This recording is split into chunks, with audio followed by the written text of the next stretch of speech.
my question pertains to the landlord in this new unit has other units coming available, and we know that we want more units. So, in my question is, around the negotiations process for acquiring additional units.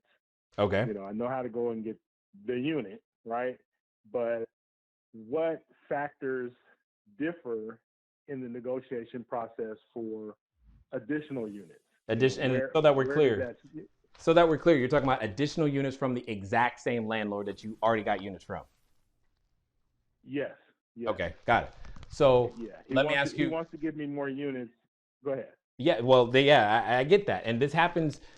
Anyone who's following the system, a few months in, the landlord comes back and says, "Hey, I got another building. I got another unit. I got a friend." Happens all the time. Right. Quite normal. I'm not even live yet, and he's doing Yeah, that. I So got you.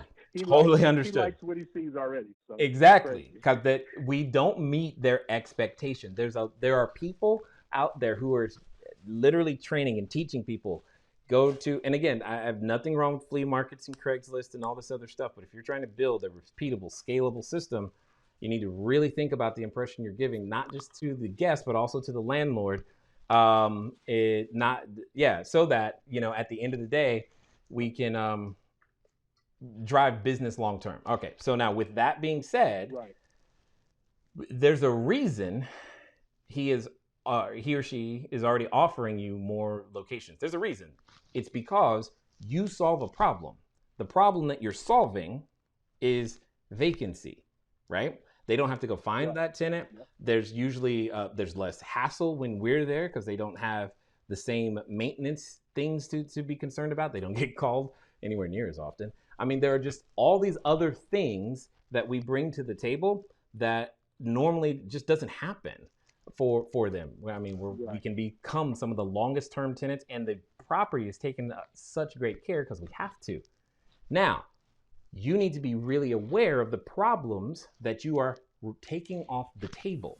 And if you're saying what differs, well, what differs is where have you experienced frustrations in the past? That's the easiest way I can get you to think about it. So if you think about like typically, where have you, if you've experienced frustrations in the past with landlords, where have they been, Peter? Right. Well, I've already experienced frustrations with him, but Perfect. And they what are they those? revolve around they revolve around me not executing the system. The walkthrough was sort of botched. Hold on. Are you saying The you had problems repairs. with them because you Re, didn't do what you were supposed to do?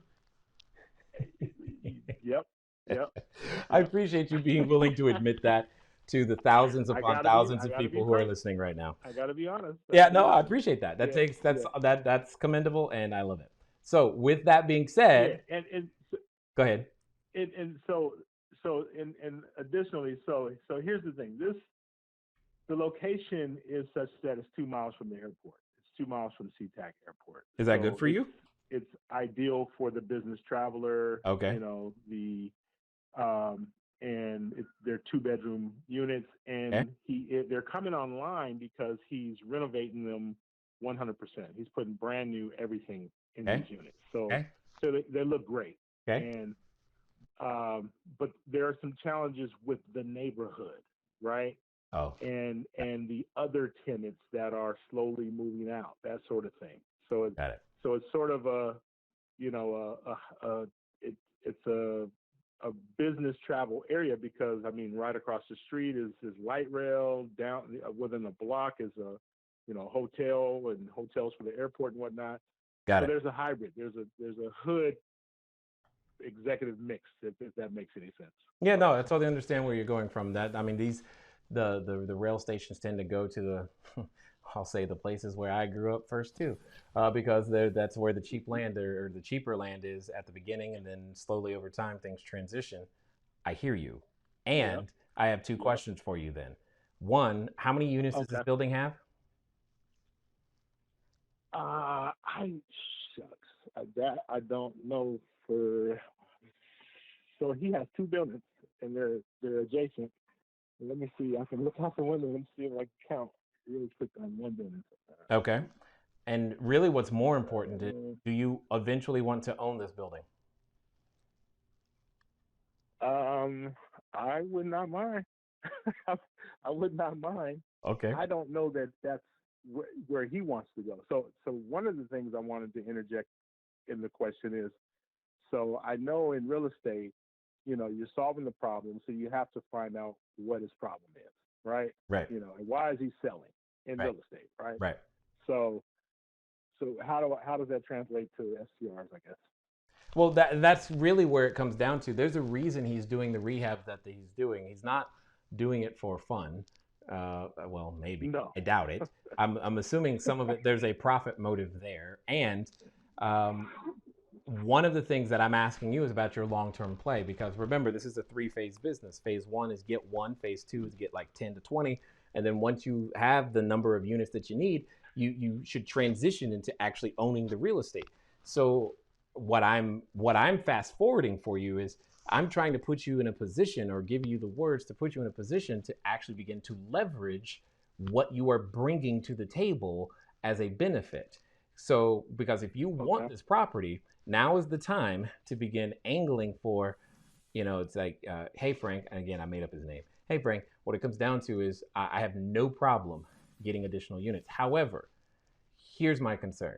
My concern is the neighborhood. My concern is this. My concern is this.